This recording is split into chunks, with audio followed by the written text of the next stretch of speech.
उत्तराखंड सरकार मदरसों को लेकर सख्त तेवर में दिखाई दे रही है और उत्तराखंड पुलिस भी कार्रवाई कर अवैध रूप से चल रहे मदरसों पर कार्रवाई कर रही है। इसी क्रम में जब ऊधम सिंह नगर पुलिस को सूचना मिली कि सिरौली कला के वार्ड नंबर 18 में इरशाद नाम का एक शख्स घर पर अवैध रूप से एक मदरसा चला रहा है, इसके बाद पुलिस पूरी टीम के साथ वहां पहुंची।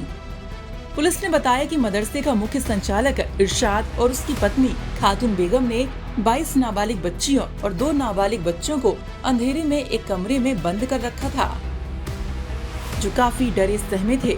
ये लोग उनका शारीरिक शोषण करते थे। बच्चों को घरों से पढ़ाई के नाम पर लाकर उनका शारीरिक शोषण कर उनसे सारे काम करवा रहे थे। पुलिस ने मौके पर CWC की टीम को बुलाकर बच्चों की काउंसलिंग कर उनके परिजनों को मौके पर बुलाया और बच्चों को परिजनों के सुपुर्द कर दिया।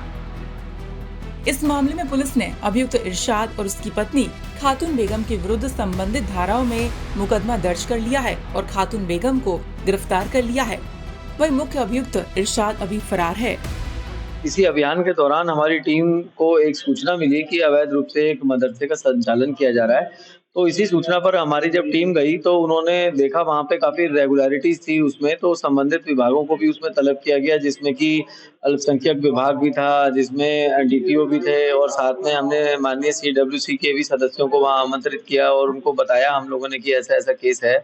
उसके बाद हमारी ASTU की टीम जो ह्यूमन ट्रैफिकिंग को देखती है वो टीम भी वहां पर आई। तो ये कंबाइंड 5-6 डिपार्टमेंट्स की कंबाइंड टीम थी। उसके बाद प्रशासन ने भी उस जगह का मुआयना किया, उसको बाकायदा हस्बकायदा नेक्स्ट डे उस पे कार्रवाई भी की गई सीलिंग की।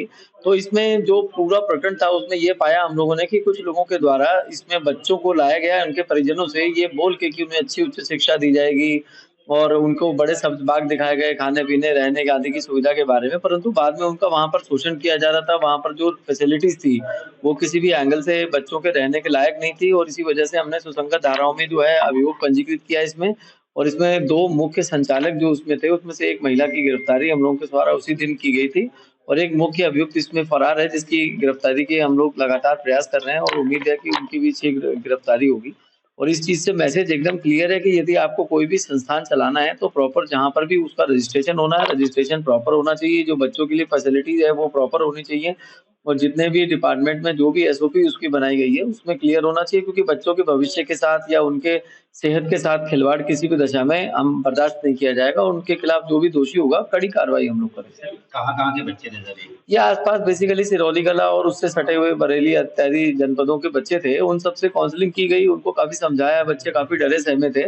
उनकी काउंसलिंग भी की गई और उस काउंसलिंग के बाद उनको परिजनों के सुपुर्द किया गया। ऊधम सिंह नगर से रमेश चंद्रा की रिपोर्ट।